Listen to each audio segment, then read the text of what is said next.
Ja, varsågod.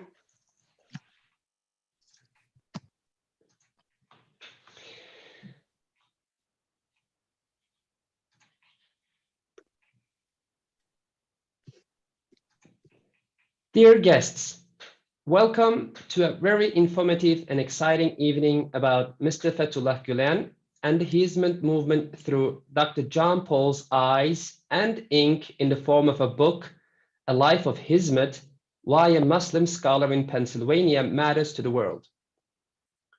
The program is organized by the Norwegian Hizmet movement in collaboration with Tøyen Deichman Library. My name is Fatih Hizmetbevegelsen, and I am the secretary of the Norwegian Hizmet movement.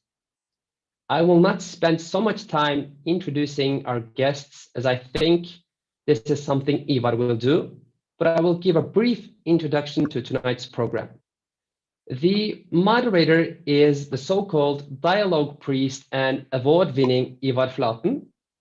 Our guest of honor is Dr. John Pahl, which will talk about his book, Mr. Fethullah Gülen and the Hizmet movement. Then we will have an input by Dr. Shanti Kumar Hettiarchi as professor of religion and peace work. Subsequently, Dag Åkre, a representative of the external advisory committee of the Norwegian Hizmet movement and general manager of the Church Dialogue Center Trondheim, will have a speech.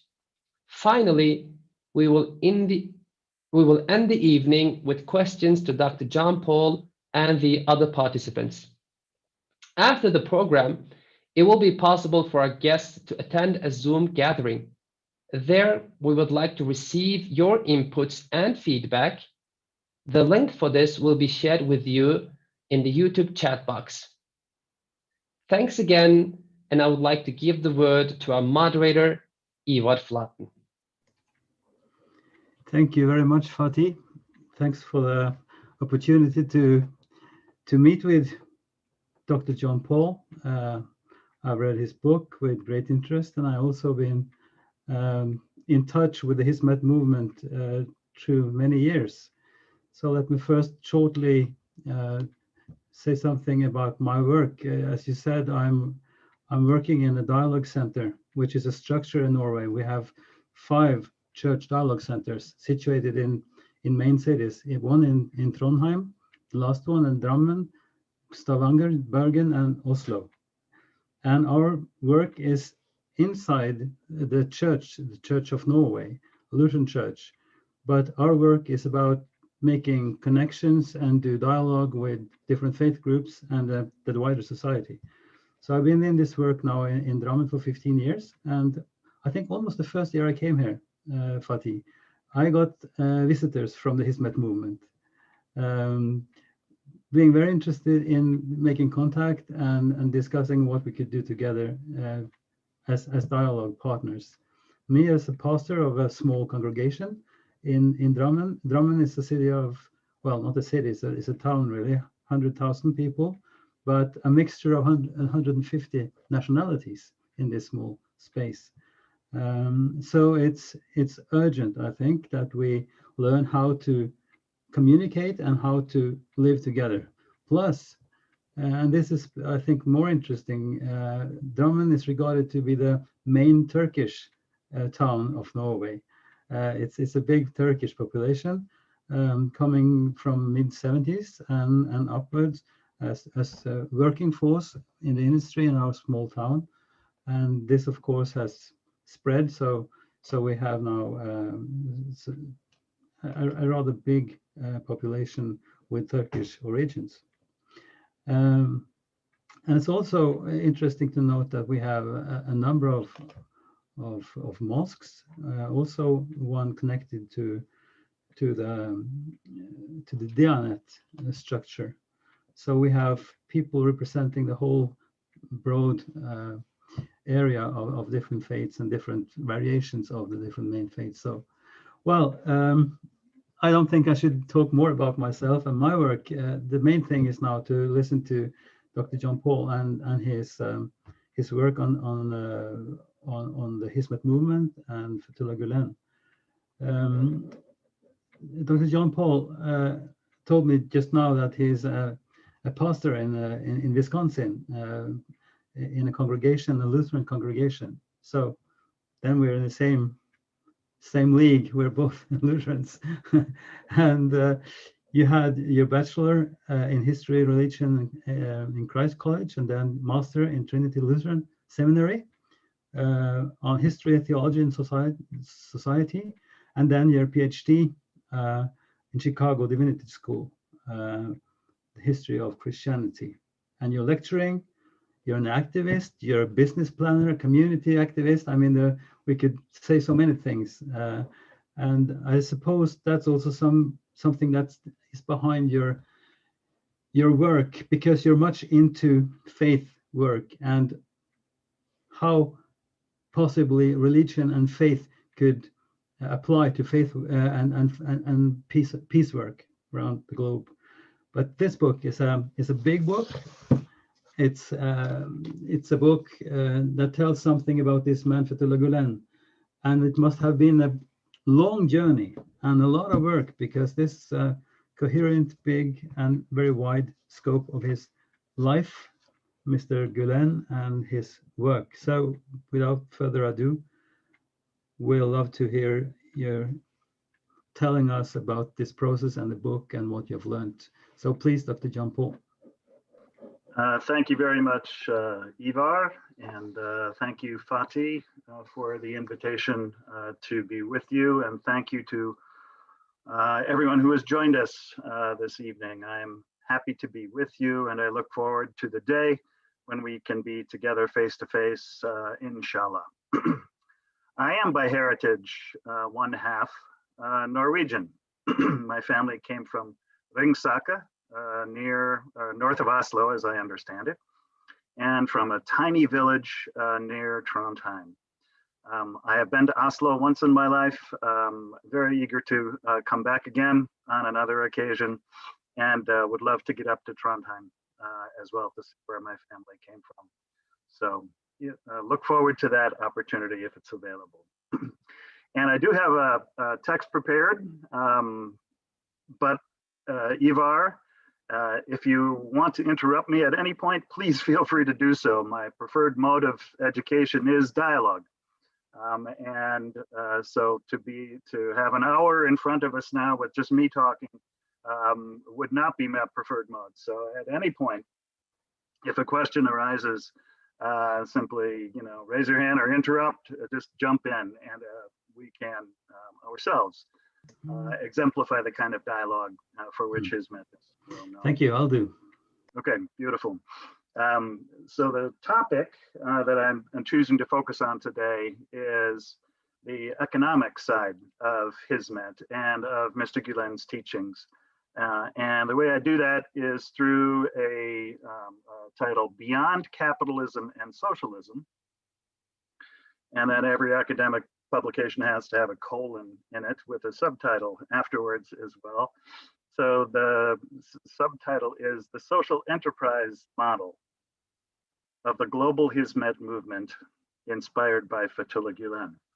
But before I jump into the text, I must say something about how my Lutheranism has informed my research as well. Very early on, I realized parallels between the kind of paradoxical thought that Gülen exemplified, the way Gülen avoided typical dualisms or either-or thinking. And I've done talks a couple times where I've drawn out those comparisons explicitly, especially with Martin Luther's teaching in perhaps his most famous treatise, or one of his most popular treatises, The Freedom of a Christian. The thesis of that treatise, once again, is a Christian is a perfectly free, Lord of all, subject to none. And the Christian is a perfectly dutiful servant of all, subject to all. And I see that paradox very much played out as well in the global Hizmet movement and in the teachings of Fethullah Gülen, this Sufi inspired very orthodox Muslim theologian who yet has recognized that Muslims have, in some ways, in reaction to the modern world, missed the benefits of modernity and tradition being held together. And so, in their emphasis both on freedom to interpret the Quran and apply it in new ways and apply the tradition in new ways on the one hand, and their commitment to service, rigorous, dedicated, organized service on the other hand, Hizmet is very congenial to the Lutheran mindset and mentality. In addition, part of what my methodology has been in undertaking this research began when I was invited to an iftar dinner at the Sheraton Hotel in downtown Philadelphia in 2008. Part of my motivation, especially in recent years, has been to overcome the slander that has circulated about Mr. Gülen and people of the Hizmet movement. Martin Luther's interpretation of the Eighth Commandment, again in his small catechism, Luther, the Eighth Commandment reads, "Thou shalt not bear false witness." And I'll at one point had memorized Luther's explanation of that, but it's now been retranslated, and the retranslation has led me to lose my grasp even on the English King James version of it. But it basically is what does this mean? Luther asks the Eighth Commandment. And as with all of his explanations, we fear and love God so that we do not deceitfully belie, betray, or slander our neighbor, but speak well of them, build them up, and put the best construction on everything.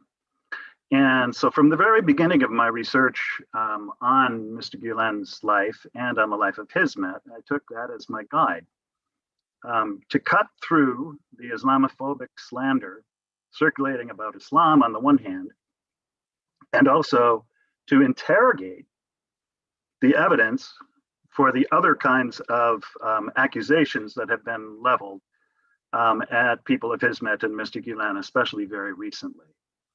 And what I discovered as a historian trained at the University of Chicago, I'm a pretty skeptical individual.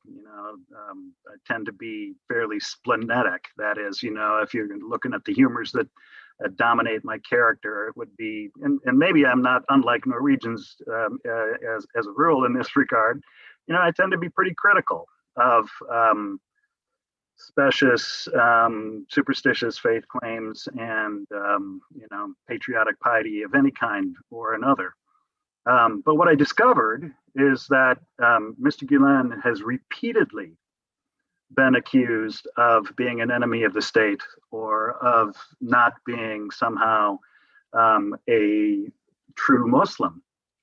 And in fact, neither of those things is true from the evidence that I saw of his life. That in fact, every military coup, and there have been now 5, some would count 6, over the course of Mr. Gülen's life in Turkey, at every one of those junctures, he was under suspicion or would simply be lifted up as a counter ideologically to the people who were really under suspicion in Turkey. So cutting through the fog of Islamophobia generated especially by the United States government as we sought to identify a new enemy coming out of the Cold War, and secondly, cut through the propaganda about Mr. Gülen and the slander since 2012, basically, in Turkey. It was not just the coup that instigated this. It goes back much further and needs to be understood in that context. I won't speak about those matters much in my talk today because it could be a very painful place to go for many listeners. And I really began this book because I wanted to write a happier book than my previous one. In 2012, I published a book entitled Empire of Sacrifice, The Religious Origins of American Violence. And that was a very painful book to write because I explored especially the way violence has been religiously justified in American history along lines of age, race, and gender. So I was looking for a happier topic and was writing about religious peace building, the second, or the flip side of the story, if you would, and discovered the remarkable things that have happened around the globe in religious peace building in the 20th and early 21st century. I mean, really, it's an incredible story. I think the most important story in the history of religions in the 20th and 21st century that almost nobody knows.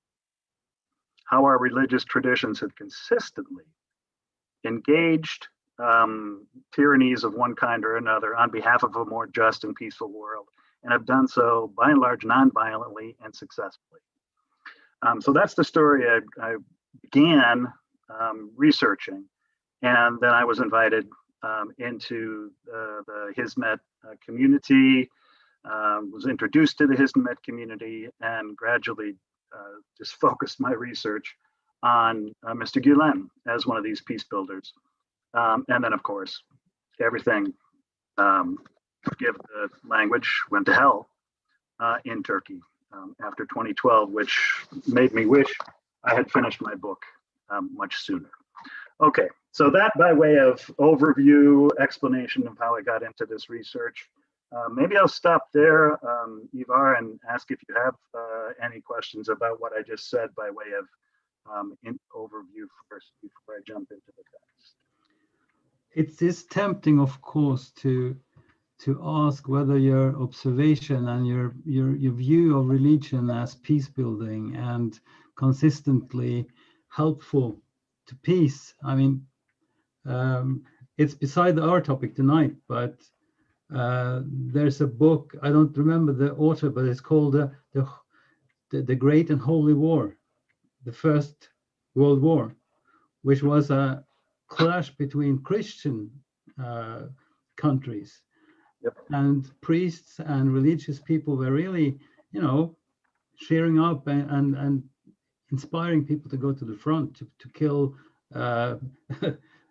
Frenchmen, or so I tend to be more pessimistic. I mean, there's always this power play, and the church, especially when you're on the majority side, have this problem of coming into this unholy mesh of what displays in war. And well, we shouldn't go more into that, but the idea, and you're right, of course, the impulse and our ideology and our will is always to do good, but it, Yes, as Reinhold Niebuhr, the great American Christian theologian of the mid-20th century, put it, original sin is the one empirically verifiable doctrine in Christianity. Right?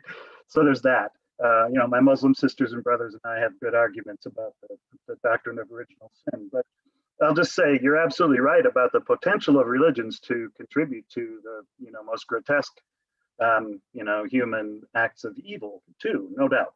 And yet, out of that First World War, even before it was concluded, English and German, an English Quaker and a German Lutheran founded what is the Fellowship of Reconciliation. Now, right? And consistently, I see that similar pattern. So, but that would be a conversation for us to have, God willing, in person when I make it to you and we can sit down over coffee or something. All right. Thank you for the insight. It's absolutely crucial to recognize the destructive potential of religion. Otherwise, you get dismissed merely as a cheery-eyed idealist. And, I will not accept that complaint or judgment. All right, so to Beyond Capitalism and Socialism, the social enterprise model of the global Hizmet movement inspired by Fethullah Gülen. For more than a century, we have struggled as human beings to balance individual accumulation of capital with the distribution of collective goods in ways that now threaten to render the planet Earth uninhabitable. Historically, the ideological pendulum has oscillated widely across cultures, from the unfettered and ruthless capitalist free markets of early industrialists such as Rockefeller and Carnegie to the state-driven socialist experiments of redistribution of Lenin and Mao. Every modern society has had to decide between these two extremes, and the struggles between devotees of one economic and political ideology or another have often been bloody. Now, as a historian of religions, what is interesting to me about these competing ideologies and systems is that they both find origins in religious discourses and practices that appear to be diametrically opposed, and that upon closer examination share a common origin and structure in what amounts to a coincidence of the opposites. Capitalism, as Max Weber cogently put it, took root among Protestants like me. And however else we differ, and the differences are dramatic, at the core of Protestantism was and is an individual saved by grace through faith, which, as Weber put it, relocated the anxiety that Roman Catholicism had solved through its penitential system into efforts to demonstrate one's graced status through the display of capitalist accumulation. Modern capitalists took the spiritualized heaven of the medieval Christian world and replaced it with the heaven of progress in earthly blessings, which manifested in industrialization, national and colonial expansion, and various civilizing efforts grounded in philanthropic charity. These commodity blessings trickled down or uplifted, depending upon whether your chief economic guru is Adam Smith or John Maynard Keynes, in what we might call theological economies. If progress became the capitalist heaven, greed became the capitalist God. Wherever capitalism expanded, theologies and theologians, churches, denominations were reduced in most cases to tools or handmaidens of economic and nationalist expansion. This theological economy is still very much with us, and nowhere more patently than in the present-day United States. Our system of crony capitalism has inflicted or permitted colonial, if not medieval-era brutalities like a sprawling military budget, for-profit prisons filled to capacity, inhumane immigration policies, and the tragic epidemic of gun slaughter, and all of that before the abject failure and incompetence of a US federal response to COVID-19 led to hundreds of thousands of deaths. And at this capitalist carnage, nary an evangelical Christian has blinked an eye. And many ardent patriots have been in support. The disenchantment of the world, in Weber's brilliant phrase, continues apace under capitalist regimes with devastating consequences for planet Earth. In response to this messianic capitalism arose the equally utopian dreams of Marx, Engels, Lenin, and Joseph Stalin.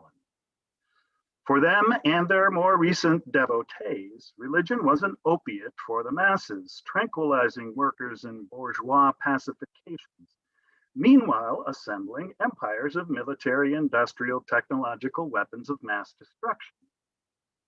The socialist dream, to each according to one's needs, to each according to one's abilities, developed in an officially or practically atheist direction.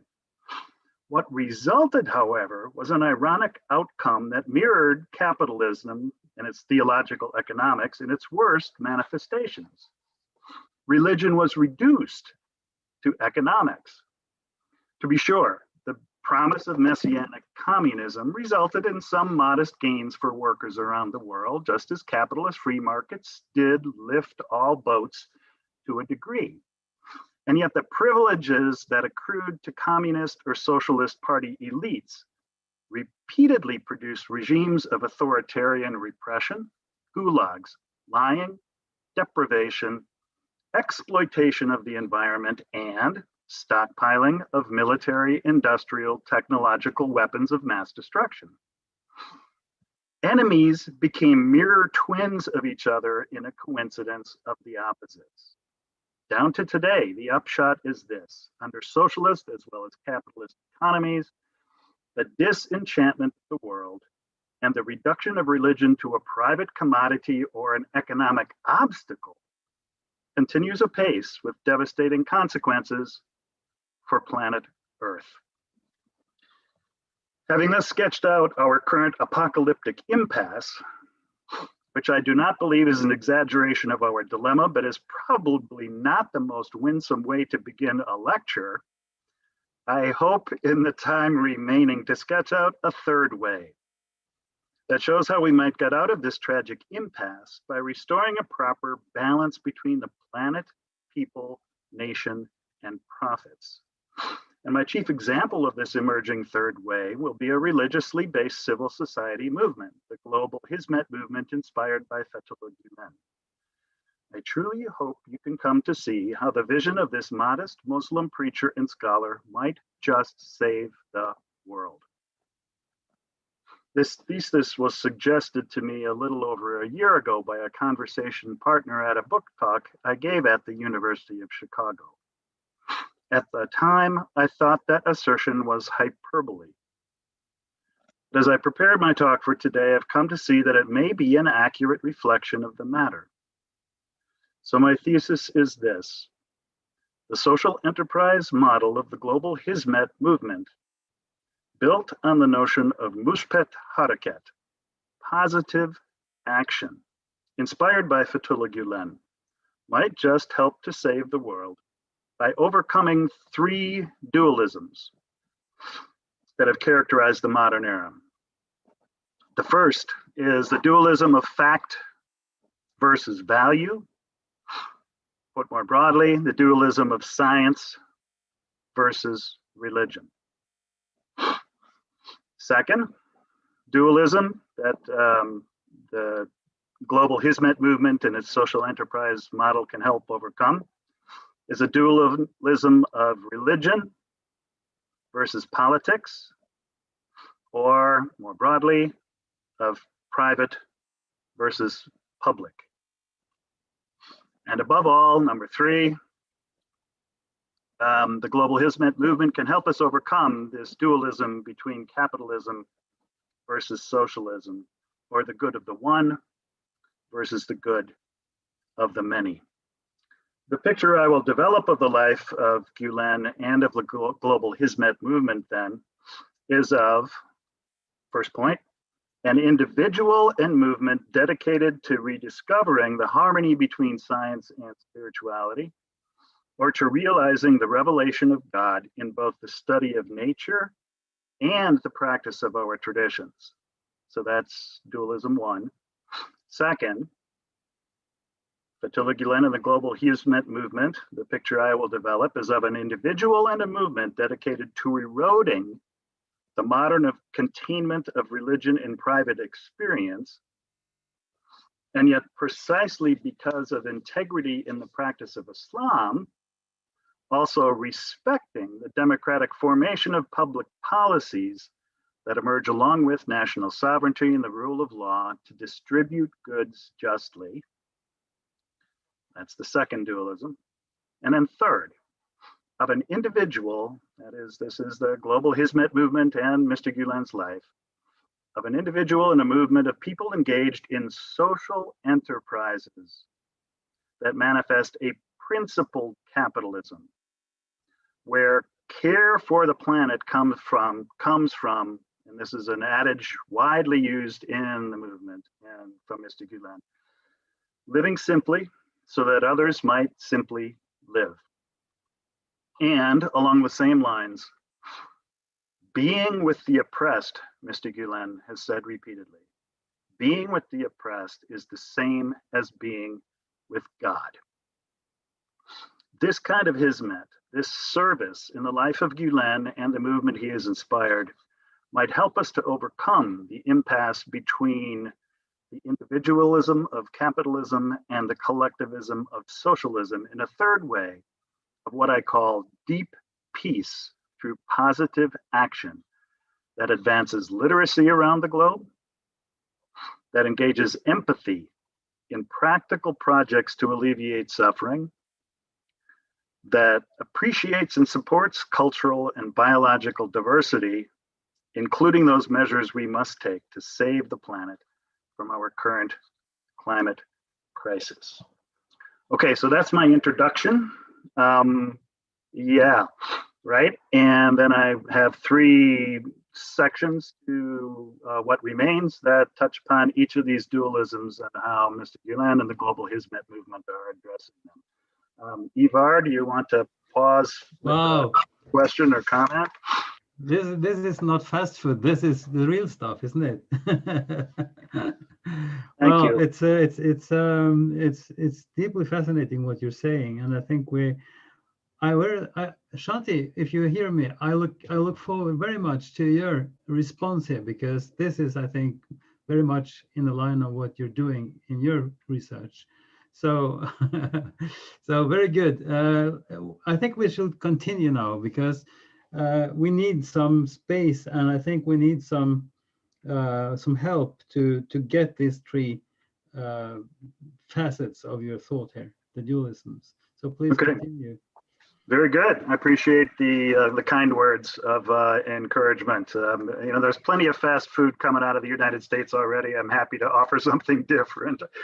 All right. So, section 1, Beyond Materialist Reductionism. Subtitle: Seeking Harmony Between Religion and Science. At the root of the life of Fethullah Gülen and at the root of the global Hizmet movement's model of social enterprise is a commitment to ending the warfare between religion and science, which I happen to believe has been the most destructive of the warfares of the modern world. This may seem an indirect way to approach our topic, but without understanding this aspect of Gülen's life and of the Hizmet community, one will invariably misunderstand them both. Such misunderstanding has had tragic consequences for people of Hizmet in recent years, although it is nothing new, alas, for Mr. Gülen. As I trace in the biography, young Fethullah Gülen, who was born in 1938, was cultivated in a culture dedicated to the war between science and religion. And there was little question to anyone in 1940s or 1950s Turkey where Ataturk and the military establishments. Young Gülen received scant education in public schools, only up to the 2nd grade. Most of his education came through his parents. His father Ramiz was an imam and scholar, and his mother Rafia was his first Quran teacher. He also studied with the noted Sufi Sheikh Muhammad Lutfi, the Imam of Alvar, among others. And yet, Gülen perceived early on that an education that was only Islamic was not a full education. Or rather, he realized that the version of education he was receiving in Islam did not necessarily prepare him well for the modern world. He wrote, "I do not fully understand," this is a quote, "the late madrasa system of studying certain things in the name of rhetorical principles and what they are good for," he said. "We were offered a lot of things," he went on. "Perhaps they were useful for dialectical reasoning, but not to construct a modern line of thought. I early noticed that the madrasa did not have a modern line of rationale, a mathematical foundation, or at least a root in Baconian logic. The result was that the madrasa," and now I go on another long quote, "estranged the natural sciences and research, despite injunctions in the Quran and the Sunnah. While God says we will show them our manifest signs in the horizons of the universe and within their own selves, we hardly saw research, examinations, and engagements with the nature of things. Although the Quran was read, the book of nature was left to the side. A clash emerged in the society and the mind separated from the heart. Consequently, the book of the universe was put in one place and the book of the Quran was put in another." End quote. And so, in an innovation that with long-standing implications for the Hizmet community, Gülen began while in Izmir in the late 1960s to hold summer camps for youth. At these camps, students studied the Quran, yes, but the natural setting also encouraged youth to study the natural world in a new light. Writing later about the relation between revelation and Quran and in the natural world, building upon the insights of the mid-20th century Kurdish reformer and theologian Said Nursi. Gülen claimed that a person must, quote, fly with two wings. Flying with two wings meant that an imbalance on either side of religion, science would harm both. As stated by Bediüzzaman Nursi, Gülen clarified, quote, there is an understanding of education that sees the illumination of the mind in science and knowledge, and the light of the heart in faith and virtue. The camps were little laboratories for scientific living, but the students in them would also study Islam.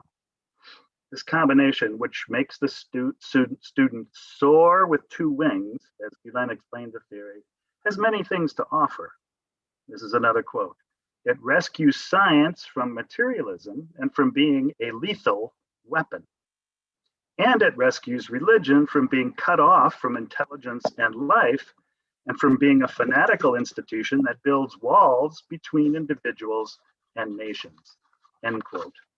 So for Gülen, and for people of Hizmet, a faithful Muslim will be a reasonable person. Indeed, it is faithless to be irrational, just as it is irrational to be faithless. What follows from this overcoming of the fact-value dualism is the initiative among many people of Hizmet to build schools, often math and science academies, where the sciences and Islam come together to help students fly with two wings. It should hardly need to be said that our current climate crisis is both a scientific and a spiritual or ethical problem. Robust empirical science serves planetary sustainability, just as robust religion and spirituality strengthens human sociability. There is no conflict between these two modes of human knowledge. In fact, we need unprecedented energy and cooperation, unprecedented positive action across sectors to address the ecological and human refugee crises resulting from an increasingly hotter planet. Okay, that's dualism number one, the dualism between religion and science, or spirituality and fact, in this metaphor by Mr. Gülen of flying with two wings, and then in the emphasis on literacy and math and science education across the global Hizmet community.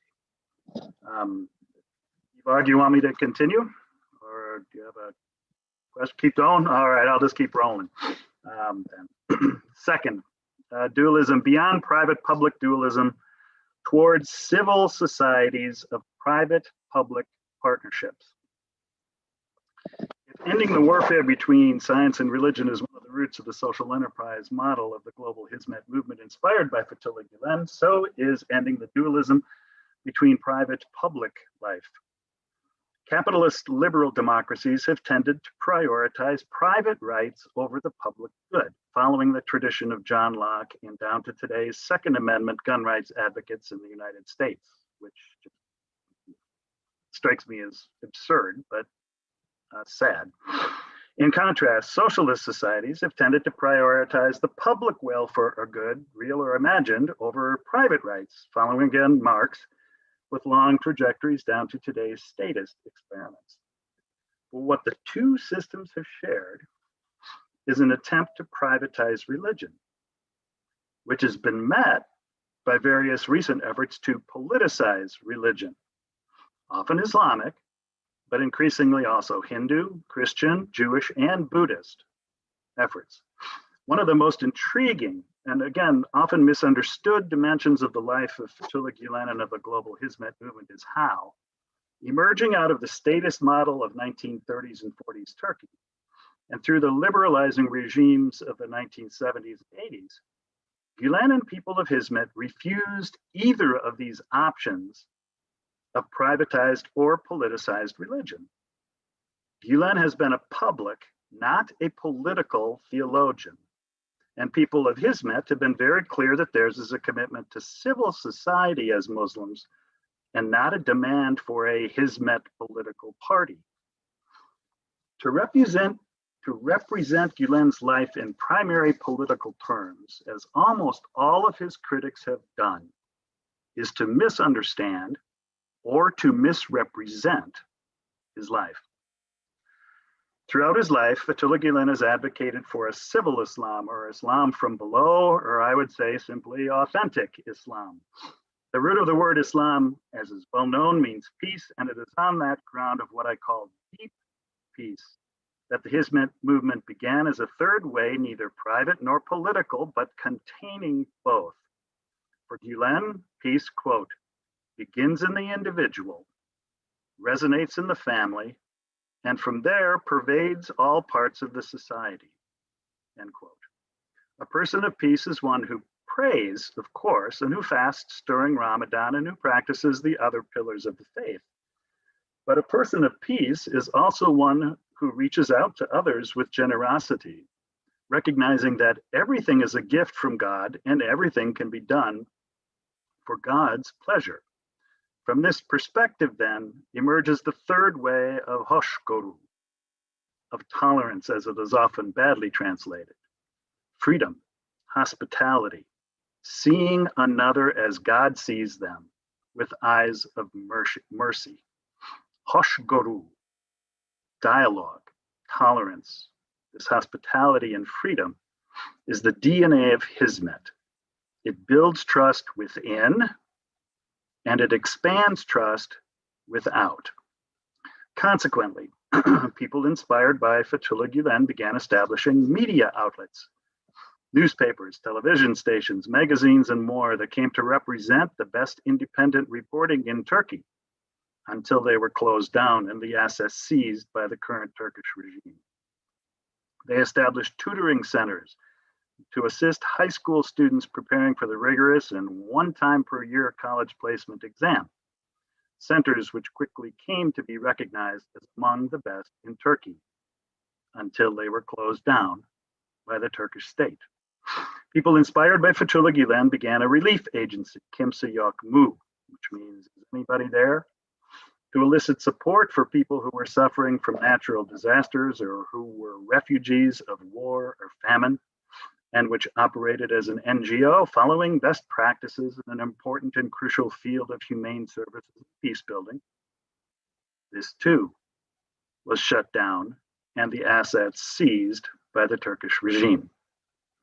And people inspired by Fethullah Gülen began sponsoring think tanks to bring people together across the usual divides. Business leaders and intellectuals, politicians and artists, Christians and Muslims, Jews and secularists, to discuss topics of crucial concern and to strategize paths for public constructive action.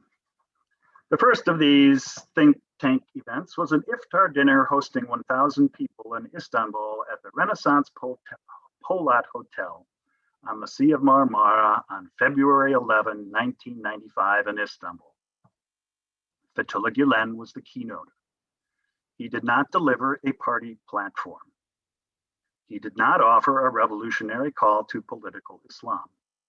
He spoke instead of hoşgörü. We have seen with our own eyes, Gülen began that evening, that there's no reason to fear one another and that all people can meet with whomever they want, end quote. The event was organized by the Journalists and Writers Foundation, a private organization to serve a public purpose, to practice hoşgörü. The foundation, Gülen explained, I apologize, I just got a message that my battery is running low, so I must make sure I am plugged in here so that you don't lose me. It's very good. Along the way. This is highly interesting. So I think we should just go on and get into your thoughts for both the second and the third phase here. Okay. And then we could kind of open up for some comments and questions afterwards. Very good. And I believe I'm powered back up again and good. And thank you. prepared to move forward. Thank you, and apologize for the break. Anyway, at this event at the Renaissance Polat Hotel, it was beautiful. The Gülen explained the existence of the Journalist and Writers Foundation. He said, it's known in Turkey mainly as a representative of tolerance, hoşgörü. In fact, it is identified with tolerance, with hoşgörü. Whenever it is mentioned, immediately after that, tolerance is mentioned as well, end quote. But Gülen also clarified that hoşgörü was not merely a secular virtue. It arose from the example of the Prophet and was at the heart of Islam.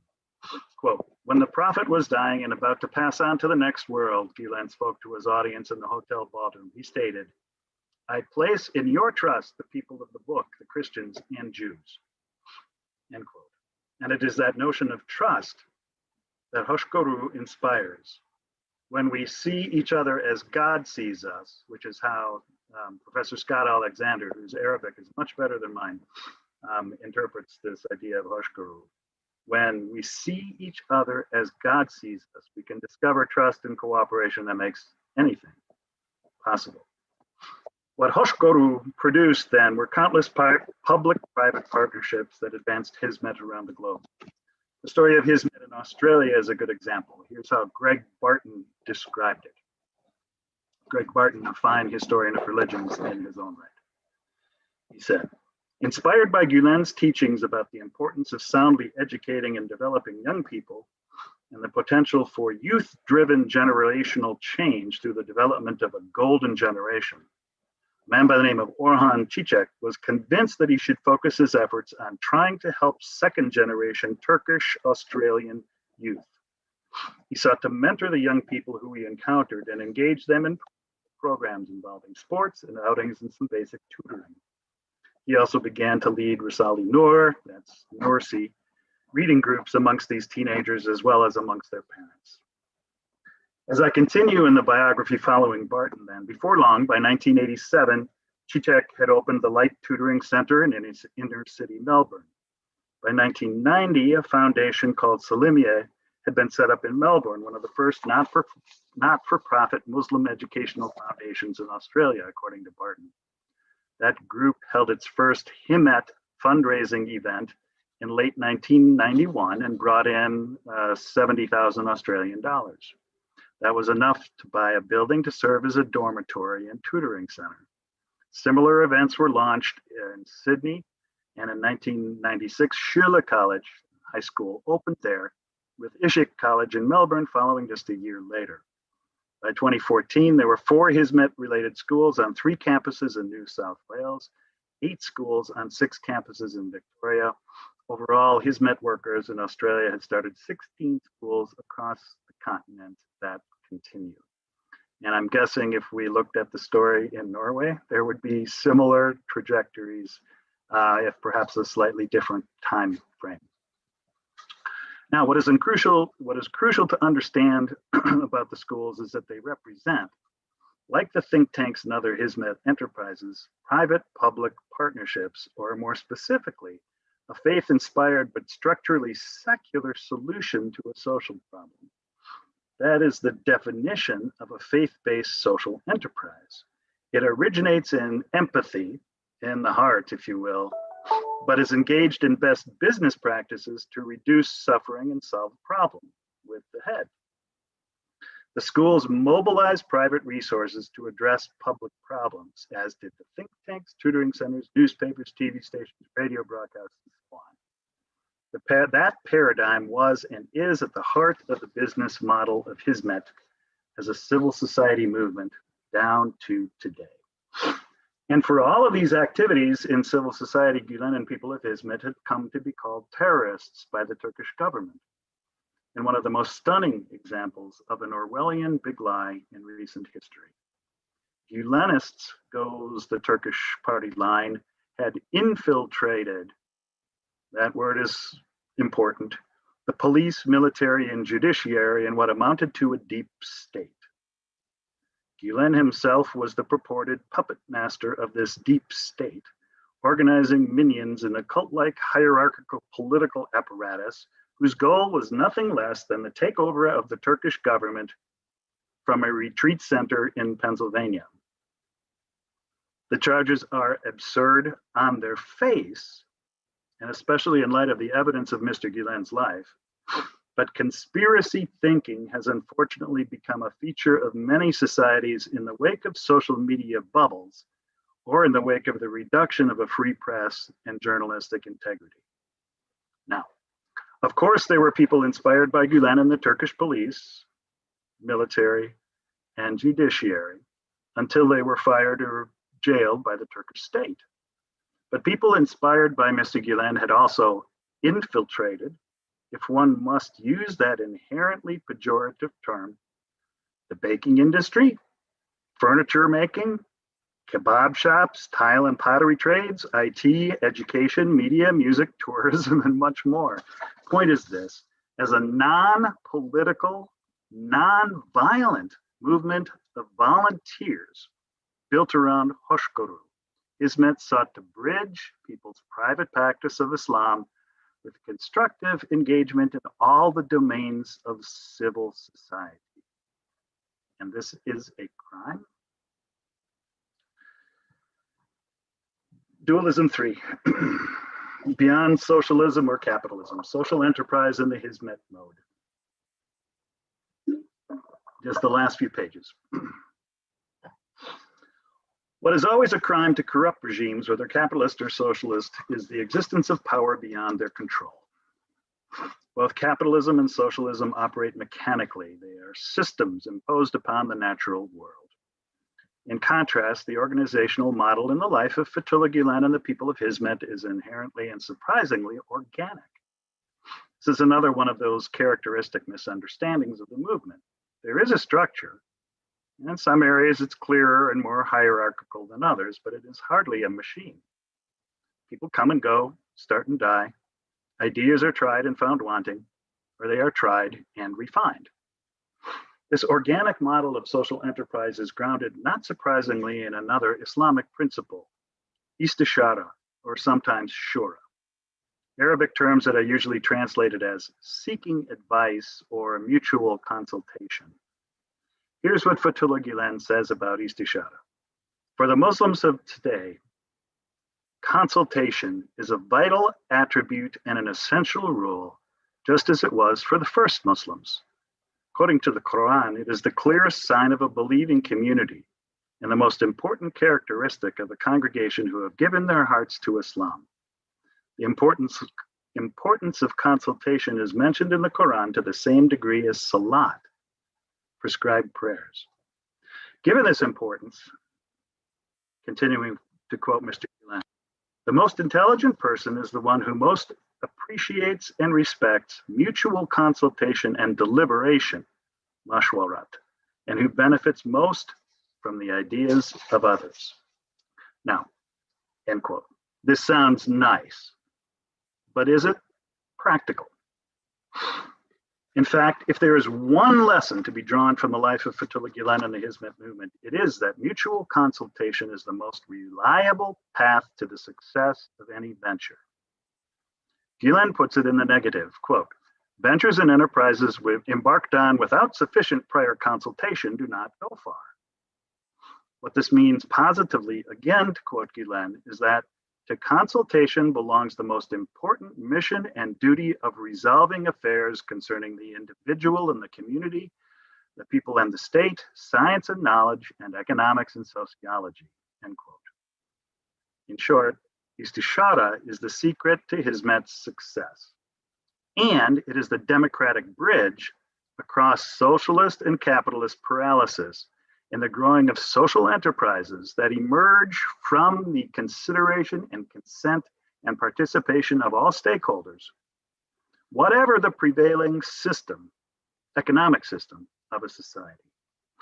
The examples are as ample as the human imagination and as urgent as any societal need, of which the climate crisis is surely the most pressing. And yet what I find inspiring and a source of extraordinary hope is that despite repeated persecution, despite unprecedented pressure from the Turkish government, despite obstacles that would drive many individuals and movements into despair, Fethullah Gülen and people of Hizmet carry on with Mushbet Harakat, positive action, refusing to bow to external pressure and carrying on in the good work of istishara and hoşgörü, whatever the results. So I will leave you this evening with the final pages of the biography in words that point us not only to a business model, but to a profound faith that just might help save the world. So this is how I conclude the book. Finding hope in the midst of trouble has been a regular, almost routine part of Fethullah Gülen's biography. And by now there were islands of peace, as he called them, on every continent. Those peace islands were the schools, dialogue centers, and social enterprises wherever they operated. And those peace islands were countries where new friends could be made and where Muslims could practice their faith without oppression.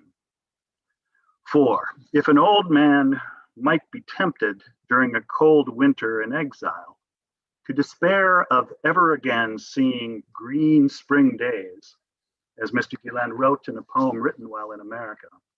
In fact, as Gülen also wrote, eyes again on a very long horizon and tied to no specific nation.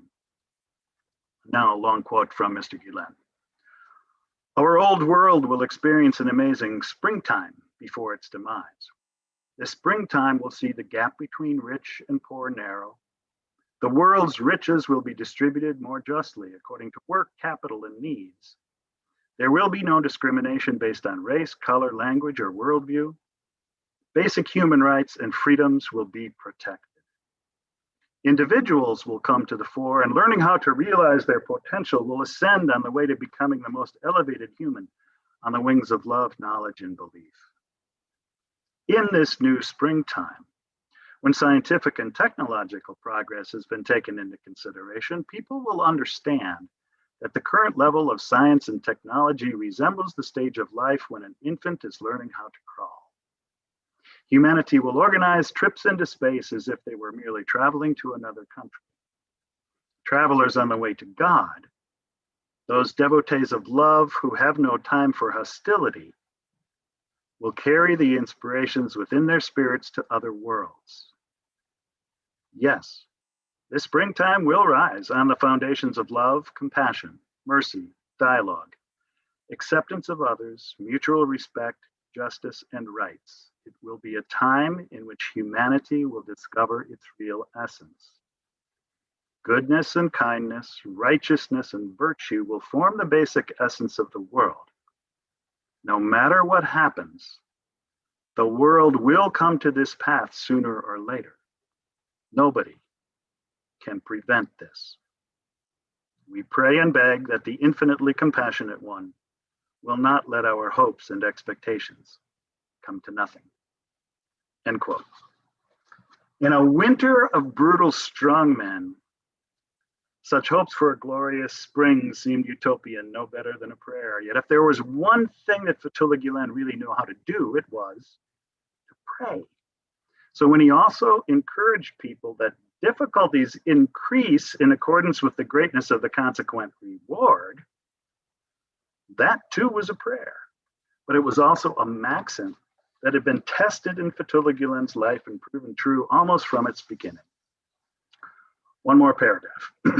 To some, the oppression in Turkey signaled the death of Gülen's dream for a golden generation. And there was surely a death looming. The boy from Korajuk was now a frail old man. And yet Fethullah Gülen's life was never about a short-term horizon to be measured by the brief span of 80 years and 10. He believed in heaven, he believed in resurrection, he believed in justice. These beliefs were not tied only to the next news cycle, the next election cycle, or even to an individual life cycle. His horizon was eternal. And if the moral arc of the universe was long, and it seemed particularly long in the second decade of the 21st century, Gülen and people close to him also shared the belief of many people of faith that the moral arc of the universe did bend toward justice. They also were convinced that it was humanity's duty to help bend the moral arc of the universe in that direction. As Gülen put it often in many publications, power resides in truth. Any power otherwise founded was destined to fail. And so the end of Fethullah Gülen's earthly life, whenever it would happen, would hardly be the end of Hizmet. Eternal truth could not be contained by an authoritarian's ambitions. Fethullah Gülen had lived for a peace that surpassed understanding, because it was a peace that surpassed the superficial limits of time and space. After all, even a Sufi in exile whirled in a light far more substantial than mere earthly matter, caught up in an energy that was present at the very beginning of creation and that would be there at the end of time. Thank you once again for participating, and I look forward very much to the remainder of our dialogue this evening. Thank you very much indeed. It's really food for thought, and I don't know what people watching now has seen and what they wanted to hear, but this take that you have given us today, and also actualizing our present situation, that's so intoxicated by, well, of course, the COVID situation, and also the polarization that we have seen and are seeing, also fueled by religious powerhouses and majorities in Europe and elsewhere. So this vision of spanning out and stretching out over the lifespan of a human being, or even of many, it's very, very helpful and inspiring. So I'm sure we're going to come back and comment.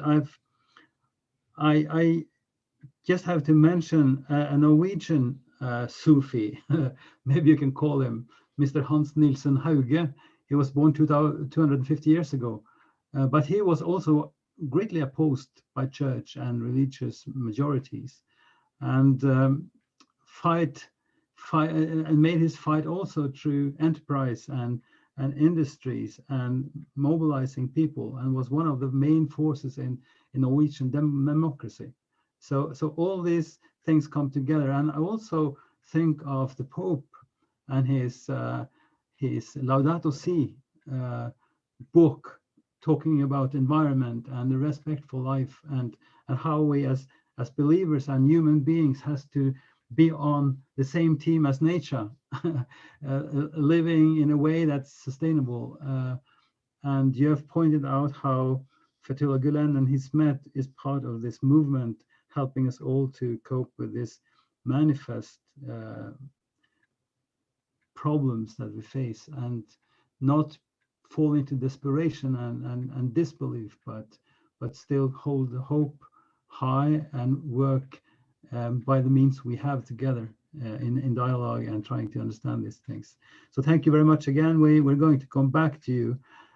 I think now that we, yeah, thank you very much. And I think we need to listen a little bit to Shanti now. Shanti Hadirachi, a longtime friend. I met him in a dialogue center in mid-England, in Leicester, where he worked with others in the St. Philip's Center, trying to work in that specific city in dialogue from a small church, from the Church of England, in a majority place of Muslims, very great populace of Muslims, and from that doing community work and community cohesion that was very inspiring to us in my city. And now Shanti is he's joining from Colombo, Sri Lanka. He's a professor of religion working in the Minhaj University, Lahore, and is also a visiting lecturer in universities of Colombo, Kenya. And he's the editor-in-chief of a magazine called Social Justice in the Center of Society and Religion in Colombo. And that's what strikes me now, Shanti, what John Pahl has said about the aspects of this movement's social work, and I don't know what you want to dig into now, Shanti, but I really look forward to hearing what your reflections are now after this lecture. So Shanti, please. Thank you, John, for excavating with and beyond the book, and it's very interesting how you end with a sort of a Easter prognosis, and that fits well with the prophetic flight, hijrah to hopeful city, from atrociously masquerading spirits into a hopeful city. It's Amen. not just a Lutheran Christian understanding, but also it is alongside the Abrahamic sort of spirituality. And I was, while finishing your book some time ago, which a friend lent it to me here in Colombo,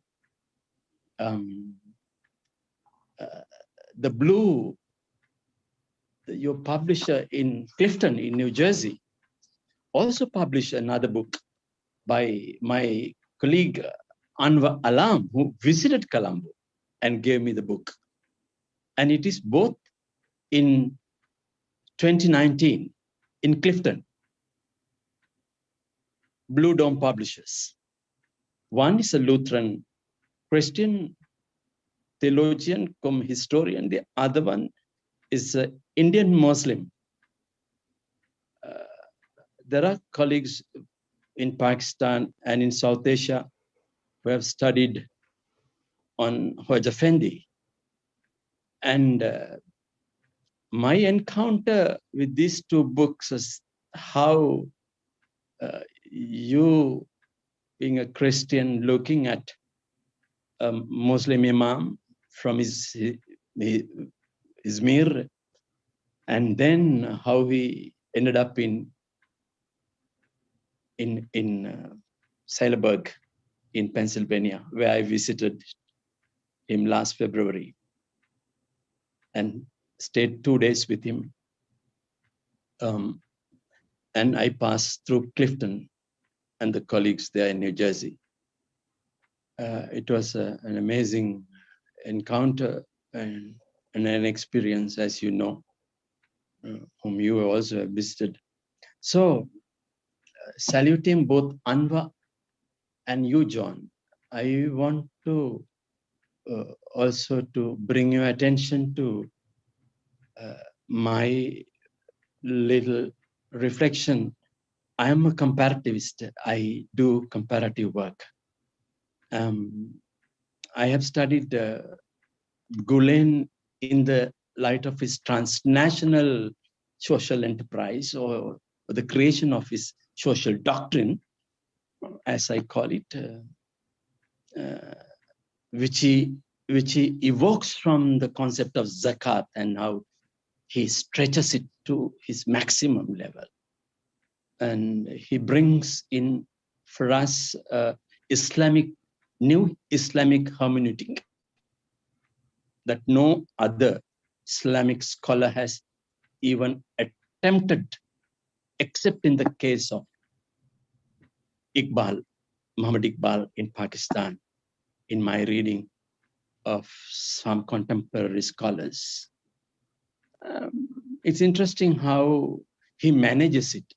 And you are right, how he balances these dualisms. And that is another dualism that he balances, probably the fourth or the sixth or the seventh dualism. He's a man to manage dualisms. And when I met him, he was managing another dualism of his ill health and his passion for literacy that he wants to impart, to encourage the younger generation. And that is another dualism that he manages superbly well. And in this comparative work, I found, John, that my work has been on him and a pan-national Buddhist social enterprise here in Sri Lanka. And then in Pakistan, Tahulul Qadri's Minhaj movement, which I call, which is also a social enterprise with a university of 15,000 students based in Lahore, and a Catholic charismatic movement. And all four are living interestingly, some are inactive, but their movements are, some of them are alive, and some of them are dormant, and some of them have had other avatars and manifestations within the same country and in the diaspora. And in the diaspora, they are more powerful, more than in the country of origin. And my encounter in Istanbul and Cappadocia, Ephesus, and in, of course, Konya, has been stunningly life-changing. I was brought up a Roman Catholic, but I don't know where I am now at the moment. But my encounters in these sojourns across the Aegean Sea, the Marmara, and then the East-West encounter, how Gülen manages that so well, and holding these two together, but in tension, in deep tension. And you can see when you encounter the man that he holds it profoundly, but with difficulties, And one thing I found amazing was in my several visits to Turkey, like you, probably you are a persona non grata now in Turkey right now. You just cannot enter. Your name is well in the list. So I am, because I testified before a commission here when the government of Turkey, Ankara regime, accused the Hizmet groups here as being part of FETÖ. And all of them are in exile. And I, being in Sri Lanka, I invited myself, almost politically invited myself to testify, to clear their names for 2 hours, testifying on the dock in front of a bar. So there isn't a single, the 2 schools are closed here because they had to find their way out into some refugee camps somewhere in the nearby countries. And we lost a great investment in our country, both for education and for business enterprises. And the government of Sri Lanka, I think, will regret for doing that. Now, having said this, John, I also want to focus all those who are listening to us, both part of the movement and who are just listeners outside, that moments come and go. Moments take their face, they wither away, fizzle away sometimes, forcefully, but due to natural causes as well.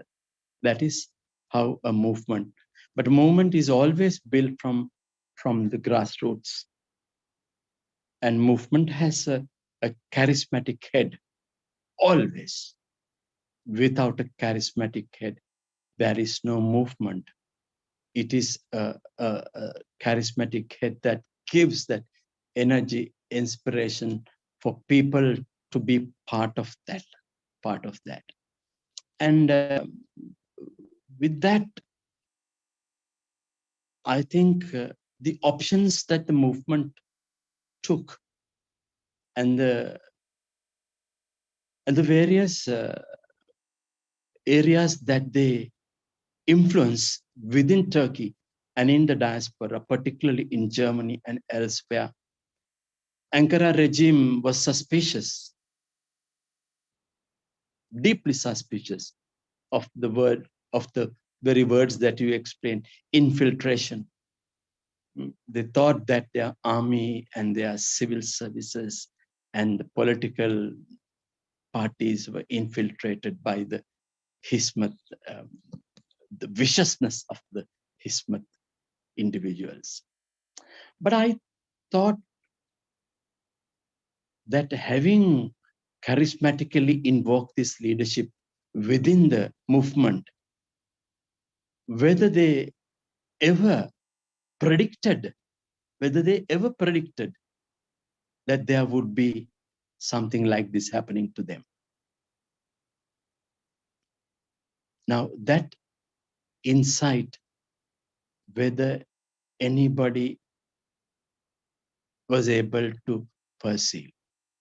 Now the problem is also of a movement is you invest so much in the charismatic individual and you lose the next year and the following year and the following year. And I wonder whether that happened, because we just cannot afford the atrocities committed against these innocent civilians across Turkey. And I don't know where the European Union is, where the peace-loving Nordic countries are. And I don't know where Great Britain is. And I don't know where the United States is, when basically in the heart of Europe, a group of people are being hunted and killed, disseminated. Their assets are destroyed. And the Geneva groups come together every September and in March to talk about human rights in the rest of the world, but not in Belarus, not in Turkey. Belarus is the last dictator. The last dictator of the European Union is still living in Belarus. And maybe across the pond, you have managed to get your acts together. But you have a huge, massive problem with your federal states and the United States, your federalism and the states. I'm sorry to be political here, but Hizmet movement cannot be spoken without talking about international politics.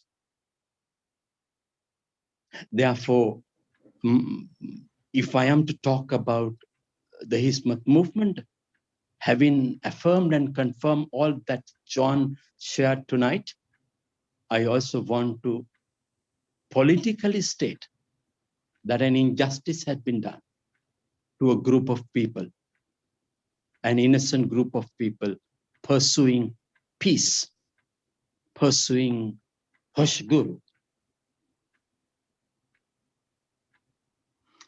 not from a political leader, but Hoca Efendi, a good man, a faithful man, a rational man,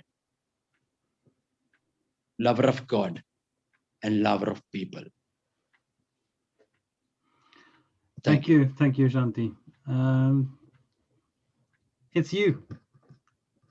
I can hear that's your strong message.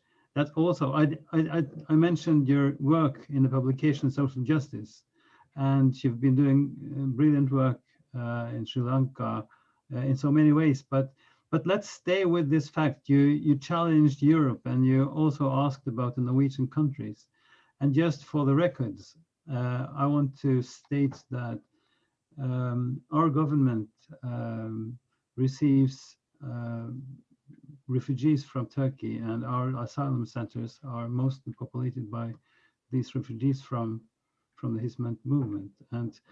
And there's so many aspects to this, because in our city, in our town in Drammen, we have friends on both sides, of course, and there's so many many aspects on this, but thank you for sharing this. And I would like to just ask back to John Paul, your answer, your question was the Hizmet movement and the followers of Gülen aware of the consequences somehow? I mean, that's what I heard you saying.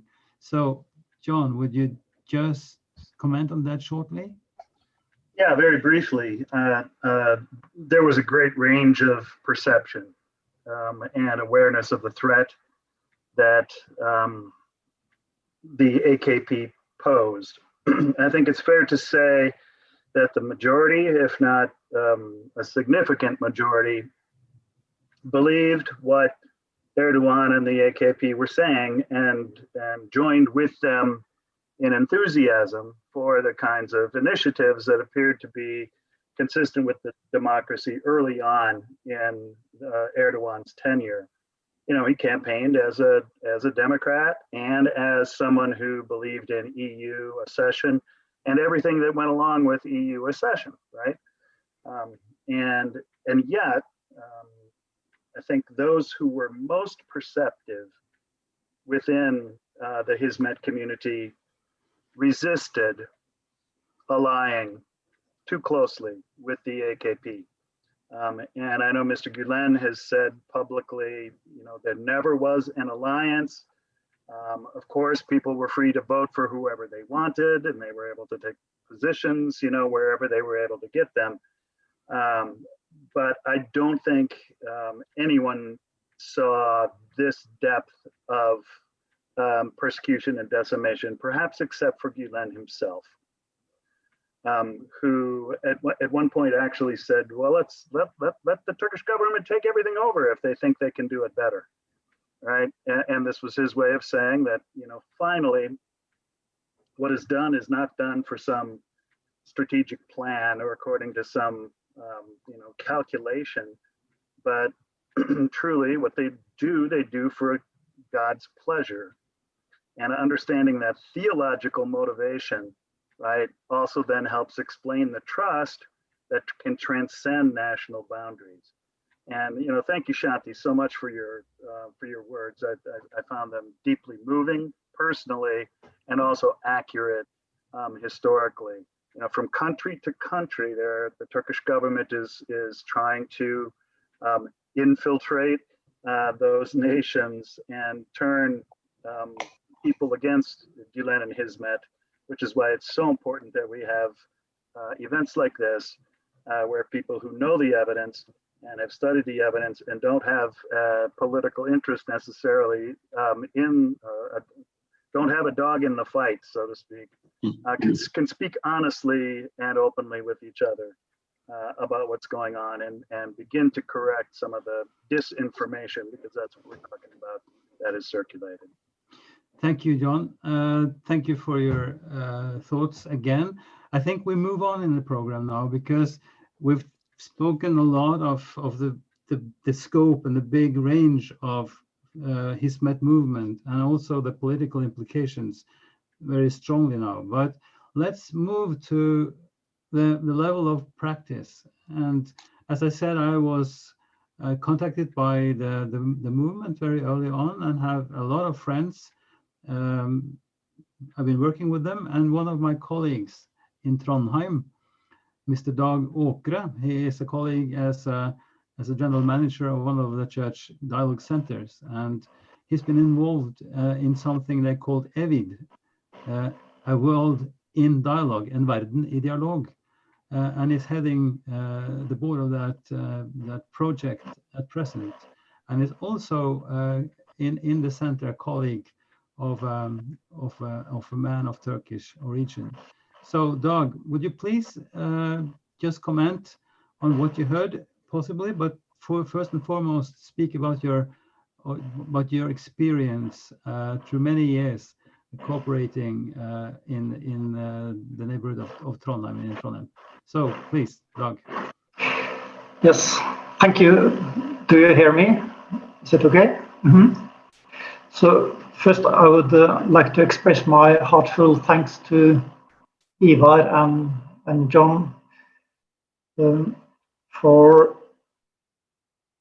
this conversation on very vital topics, and also thanks to Shanti for what you just shared with us. I am the director of the Church Dialogue Center here in Trondheim. We are a quite small center. We are 2 employees, and my nearest colleague is Kerim, a Muslim from Turkey. I myself is an ordained minister in the Lutheran Church of Norway. So my nearest colleague, he's not only a good colleague, he is also a good friend.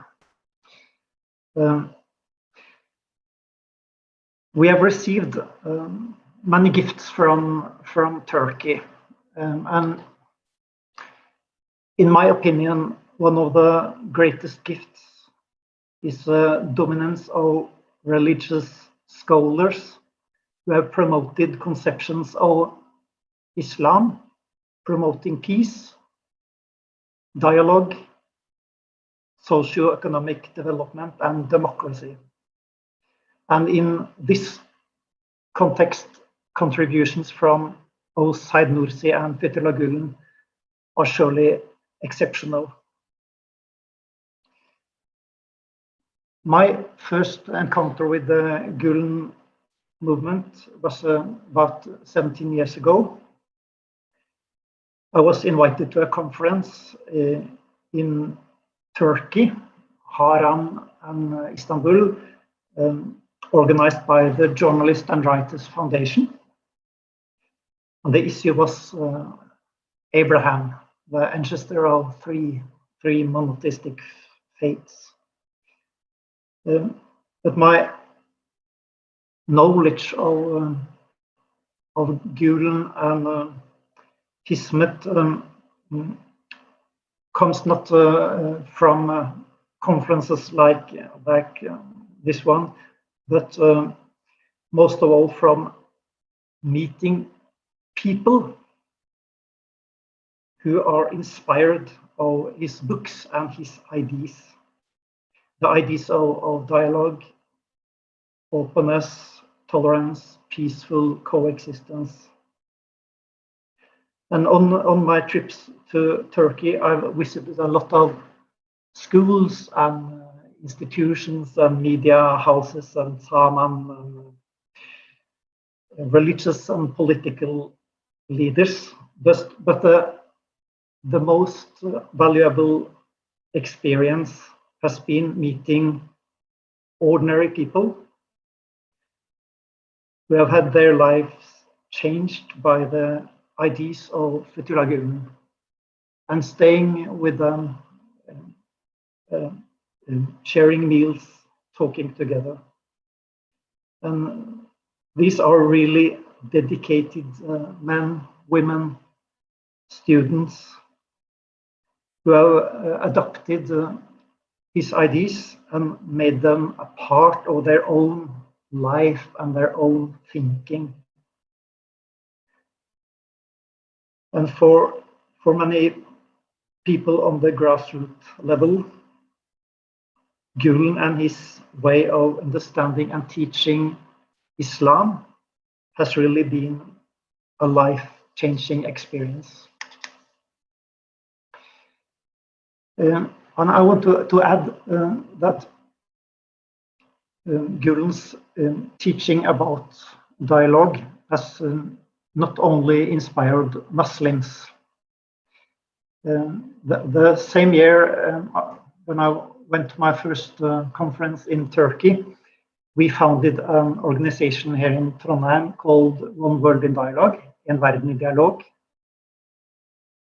And One World in Dialogue is Christians, Jews, Muslims together, aiming to increase respect and understanding across religious borders.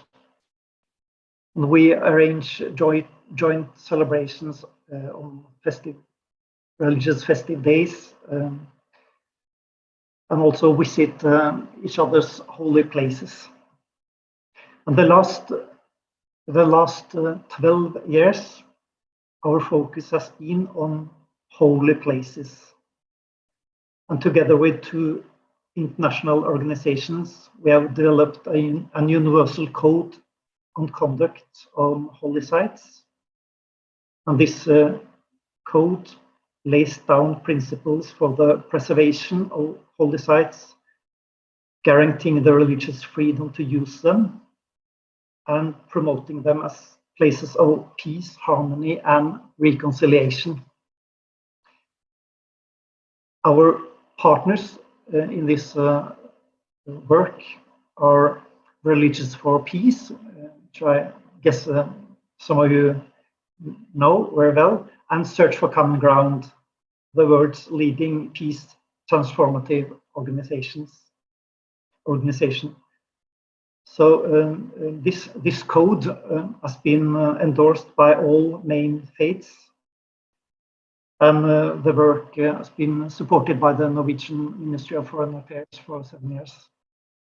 So this is my input or comments, Ivar, to this event. The first, I really appreciate the tradition from Said Nursi and Fethullah Gülen and their conception of Islam promoting peace, dialogue, democracy. I've seen the life-changing impact on this teaching on ordinary people, not only in Turkey, but also in Norway and other countries. And this understanding of Islam inspires people from different faiths. Gülen's principles have great impact on organizations dealing with dialogue in Norway, and One World in Dialogue is one example of this. Thank you. Thank you very much indeed, Doug. It was helpful. I think maybe if possible, could you just give us the link to the publication or the document of this conduct in the chat here? Is that possible? Or in other ways, just give us this information. I think it will be most helpful for John Pahl and also for Shanti to have these documents and see what the work you've done. So thanks a lot. I'm your proud colleague, and we have a lot to learn from your practice. And I think that's also, I would just want to share from my perspective that we have a broad tradition through many years, I think most 25 years now, where we have an umbrella organization called STL, the Cooperation of Faith Communities, faith and life stance communities. We have this notion of life stance that is faith with no faith, the Humanist Association and so forth, which stays with us in this work also.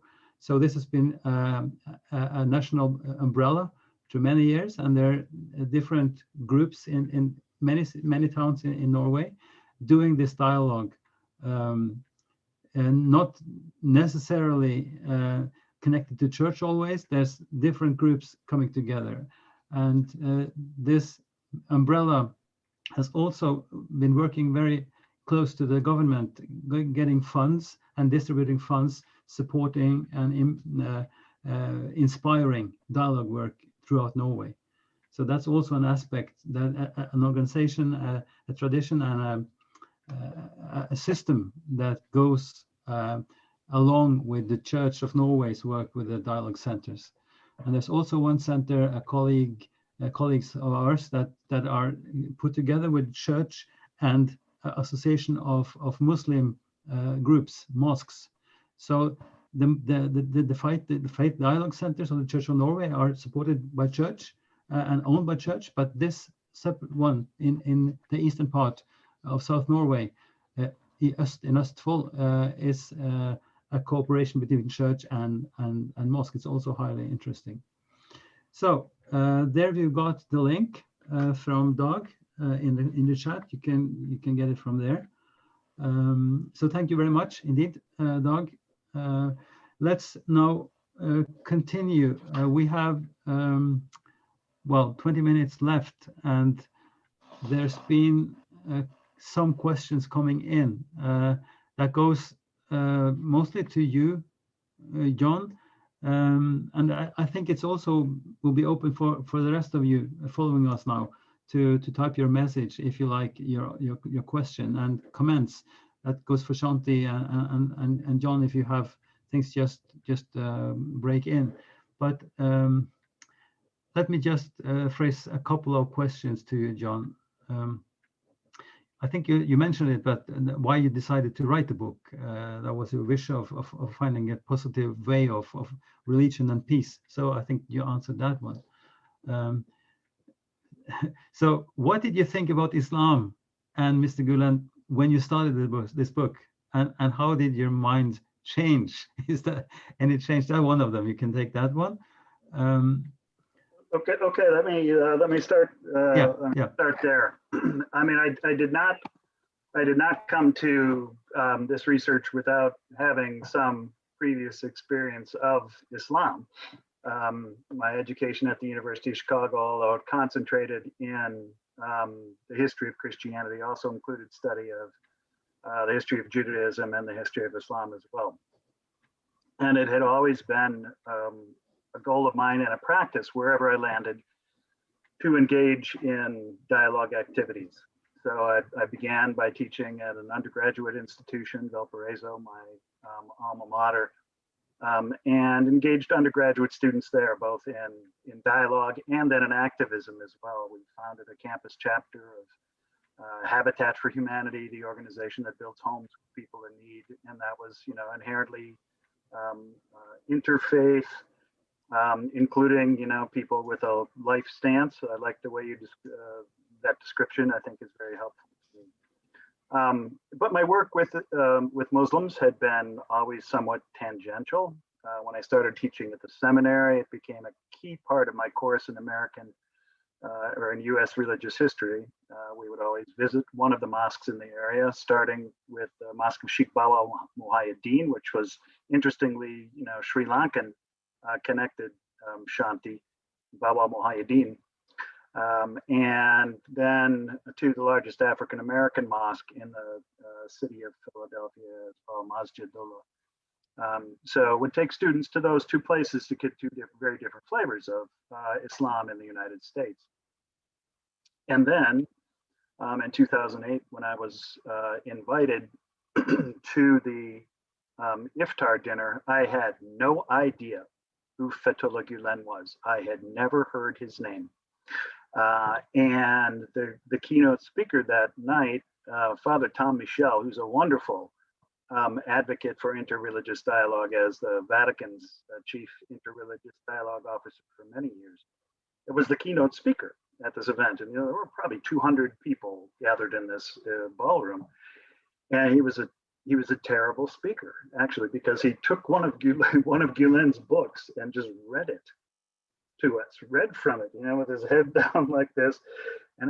But once I got over my judgment, I started listening and realized, oh my word, he's speaking on behalf of love and forgiveness and dialogue, scientific education, democracy, principled capitalism, and I had that good grief.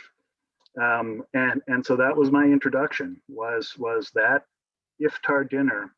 And then that night, I bought a copy of his book, The Collection Toward a Global Civilization of Love and Tolerance, read a good bit of it, and then wrote a column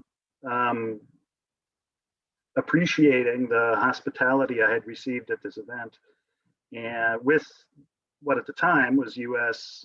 bombardments in Iraq. And I mean, the contrast was just so easy to draw. And so that was published then in the Philadelphia Inquirer. And that was it. That was the beginning of my relations with people inspired by Gülen. I'd been to Turkey one time before. In 2004, I was invited by Diyanet for a conference at Kojatepe Mosque. But it's really extraordinary.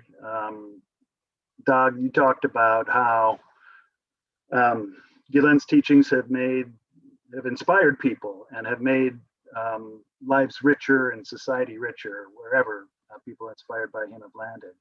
And I certainly know that's been my experience as well, is that the friends I have gained, the awareness of global dynamics that I have gained, the deepened understanding of Orthodox Islam, as how I would put it. That is the long tradition of Islam and its capacity for peace building has really been extraordinary. And in response to your work on holy places, I was delighted to hear this, and I can't wait to visit the Universal Code of Conduct on Holy Sites website. Thank you so much for that.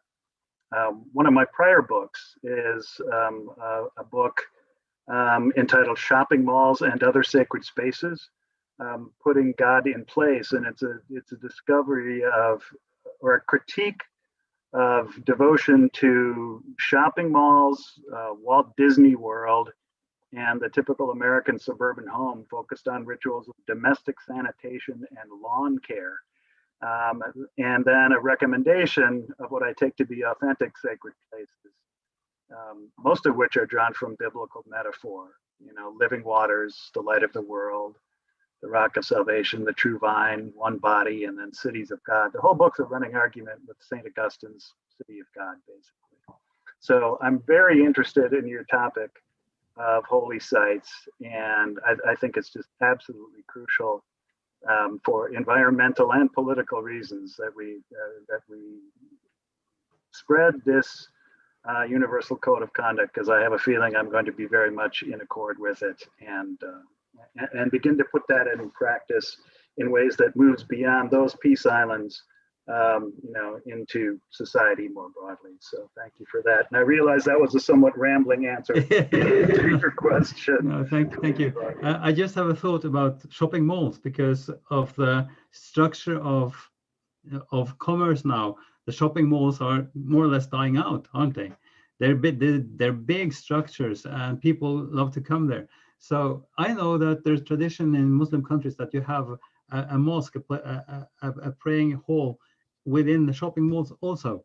And we discussed this in Norway now, how to make the old shopping malls as society centers, where you have social enterprise and can meet and still do things without the traditional commerce. So that's another idea. That's really fascinating, Ivar, and I think that's kind of where Gülen and Hizmet are going as well, is kind of repurposing spaces and rethinking what it means to live in community. And the diaspora has helped with that. I mean, it's one of the ironic outcomes of the tragic circumstances, is that some new ways of associating and living together are likely to emerge. Yeah.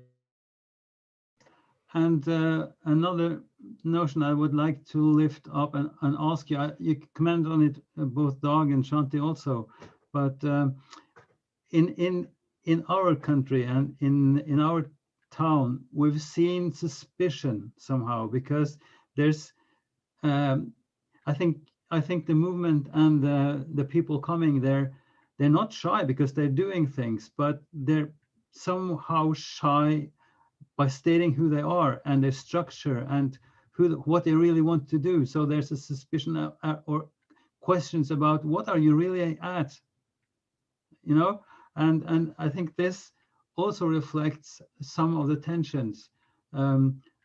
Plus, of course, the propaganda and the government's impact on telling people who these people are, and slandering and all these things you mentioned. But this combined is not very helpful. So the statement now, and I congratulate the Hizmet movement of Norway of stating their activities in a website that could be visited by anybody and read about what they're doing and what their goals are. But this is the one thing I would like to ask or just put out. The other thing is the sustainability. Shanti mentioned you need this charismatic figure in front for the movement, and the movement, it evolves and gets different. But I want to point at our own old Sufi, Mr. Hans Nilsen Hauge, 250 years ago. And he really sparked a lot of engagement in local people, in lay people, opposed to the priest. We got a law forbidding other than priests to preach. That was 730. And he opposed it, and he got this vision, and he traveled all Norway preaching and helping people start businesses. and this has impacted the lay movement of Christianity, lay Christianity in Protestant Norway till this day. I mean, it's 250 years ago, and he was in prison in 1814 when we got our constitution, because the government couldn't stand it, you see. But he sparked so many things, and there are similarities here. So these two aspects I would like to just, in the end here. Sure, just real quick, and I would love to hear from Shanti or Dag on either one of these. But as far as the sustainability question goes, I love the example of Hauge and sort of lay pietism, as it gets called, which brought together both individual and small group spirituality with intense social engagement, right? You're absolutely right. And I think once that dualism is overcome, people recognize the energy and will apply it in new ways. And so this is why I, conclude by saying, even though, Mr. Gülen is going to die, and as frail as he is, it could be any time. And yet I think his teachings and the movement or community will continue in its influence in some form. Now, whether it will still be called Hizmet or not, I don't know. I mean, the best analogy would sort of be the Nursi movement in Turkey, which has now made its accommodation with the government, but which also split after Nursi's death. And so we're likely to see some turmoil, some change, but from where I sit, I see some pretty significant and deep roots in a number of different diaspora centers where it's likely to endure. I was asked, I was down in Tanzania speaking about my book in Dar es Salaam, and I was asked, well, who's the next Fethullah Gülen? And I said, I don't know, but she might be a Tanzanian woman. And that's what we're dealing with now, is truly this global movement. And I think, Shanti, your counsel is absolutely right. We need to be mindful of that, and then allow that to kind of feed back into the histories and stories we tell about Gülen, which takes us to the issue of transparency, which is how, Ivar, I would interpret what you were asking for, right? And I think here we have to understand, the history of Turkey, first of all, how any group with any Islamic association whatsoever was deeply suspect by the military, the government, and the elite. And so habits and practices were learned within the movement to keep things quiet, that were not in accord with what would be understood as, sort of modern practices of business transparency. I do see that changing around the globe as people inspired by Mr. Gülen learn what the best practices are in Canada and in the United States and in Belgium, and I trust in Norway as well. That as the trauma, as people recover from the trauma of recent events in Turkey and relearn the patterns of keeping quiet that have been cultivated early in the movement in Turkey, as those two things are shed by a new generation, I think you will see a much greater transparency and, God willing, a reduction then of the suspicion as people of Hizmet adapt to the various societies where they have been planted, both in learning new ways and then also contributing, right, to overcoming the suspicion in positive fashion. Yeah. Thank you. Shanti. Yeah, the charisma is never given. charisma is always pursued. It's in pursuit of charisma. I mean, even in Orthodox Christianity, charisma, you can say pneumatologically, you can say it is given by the Holy Spirit. Okay, right. But then you must discover. You must discover. So the antinomy of it is orthodoxy.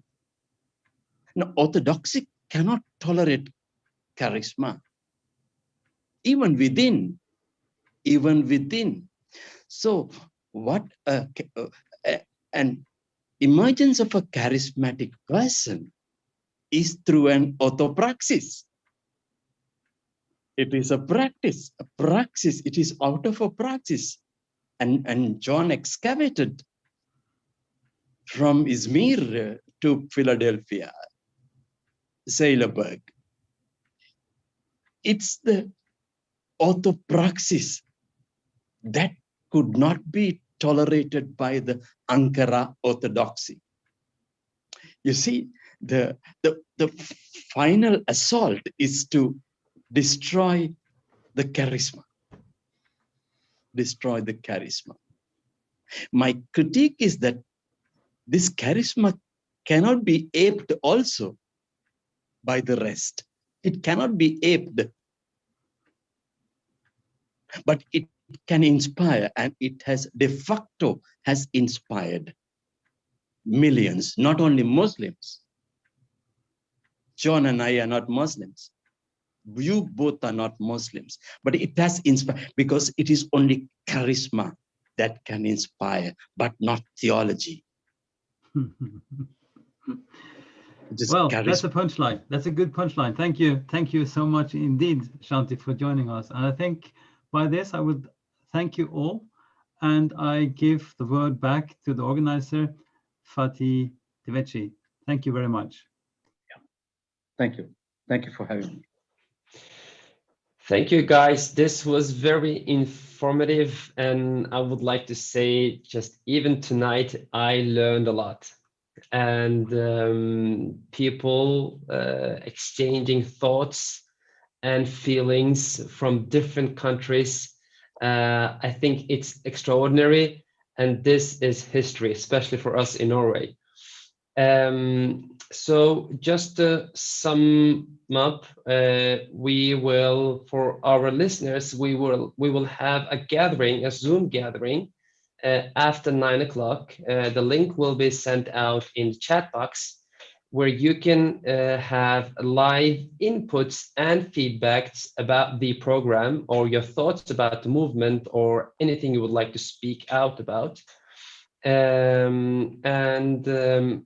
For now, I just want to say thank you to everyone, to our listeners, and to all our guests. And a special thanks to Dr. John Pahl, Ivar, Dag, and Shanti.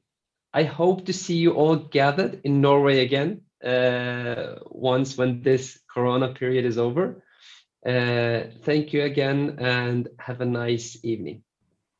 Thank you, colleagues. It was a pleasure to be with you, and I look forward to seeing you all in Thanks. Thanks, Ivar. If you would please express my appreciation and regards to Bishop Gunnar Stalseth, I would be grateful for that. He and I were at a conference last in Belgium a couple of years ago. Great, I'll do that. I hope he is well. All right. Yeah, I think so. And next year in Jerusalem. Well, next year in Oslo, hopefully. Amen. Or in Sri Lanka, or in Colombo, or even in your place, huh? Yes, in Chicago. Sure. Inshallah. Thank you very much. And enjoyed the conversation. Yeah. Yep. Thank you very much. Thank you, guys. Shanti. Have a nice evening. Bye-bye. Bye, John. Bye. Bye. Good night. Bye. Good night.